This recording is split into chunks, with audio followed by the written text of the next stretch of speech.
नमस्कार. Helen Keller यांच्या माझी जीवन कहाणी ह्या आत्मचरित्राचं आपण क्रमशः वाचन करतोय. आजचा भाग आहे न्यूयॉर्कमधल्या मोठ्या शाळेत. न्यूयॉर्कमध्ये बधिरांसाठी राईट ह्युमन स्कूल या नावाची एक शाळा असल्याचं कळलं. ऑक्टोबरमध्ये बाईंबरोबर मी ह्या शाळेत दाखल झाले. विशेषतः बोलायला आणि ओठांच्या हालचालींवरून दुसऱ्याचं संभाषण ओळखायला शिकण्याच्या बऱ्याच सुविधा इथं असल्यामुळे या शाळेत मला पाठवलं होतं. आम्हाला 2 अभ्यासाचे विषय होते.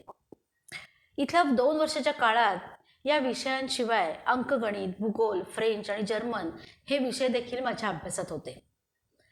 मला जर्मन शिकवणाऱ्या बाई होत्या मिस रिमी. त्यांना हातावर अक्षर जुळवून लिहिण्याची पद्धत माहिती होती.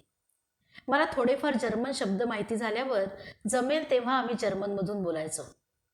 काही महिन्यातच बाईंचं बरंचसं संभाषण मला कळू लागलं. पहिलं वर्ष संपता संपता विल्हेम टेल हे जर्मन भाषेतलं पूर्ण पुस्तक मी वाचलं. त्या पुस्तकानं मला खूप आनंद दिला.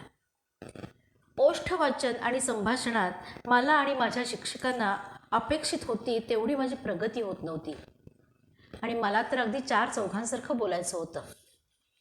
माझ्या बाईंनाही मला तसं बोलता येईल असं वाटायचं. आम्ही जी ओतून मेहनत घेऊनही त्यात म्हणावं इतकं यश मिळत नव्हतं. आम्ही या बाबतीत थोडे निराश झालो. कदाचित वाजवीपेक्षा जास्त अपेक्षा ठेवल्यामुळे असं घडलं असेल. अंकगणिताची मला अजूनही धास्तीच वाटत होती. गणित सोडवताना होणारा माझा गोंधळ चालूच होता.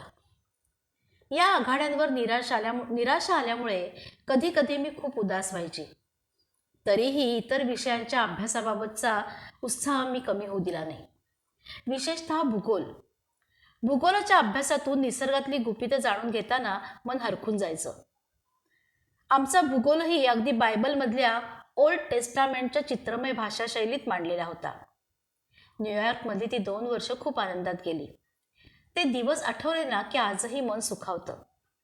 रोज आम्ही सेंट्रल पार्कमध्ये फिरायला जातो. शहरातली ही जागा आम्हाला जास्त आवडायची. कधीही इथं गेलं की मी बाईंना या परिसराचं वर्णन करायला लावायची. सर्वार्थानं सुंदर असलेला तो परिसर होता. आम्ही अनेक निसर्गरम्य स्थळांच्या सहली केल्या. हडसन नदीवरून फेरफटका मारला आणि नदीच्या हिरव्यागर्द काठावर मनमुराद भटकलो. नदीलगतचे उंच कडे आपलं रांगडं वैभव मिरवत दिमाखात उभे होते. या शाळेतला शिक्षक वर्ग विद्यार्थ्यांच्या हितासाठी सदैव प्रयत्नशील असायचा. परिस्थितीनं जखडून ठेवलेल्या इथल्या मुलांना ऐकू येणाऱ्या मुलांच्या इतकं सहजतेनं आणि आनंदानं जगता यावं म्हणून शिक्षक वर्ग सतत नवीन नवीन उपक्रम हातात घेत. मात्र न्यूयॉर्कमधून निघण्याच्या थोडंसं आधीच इथल्या आल्हाददायक वास्तव्यावर एक सावट आलं.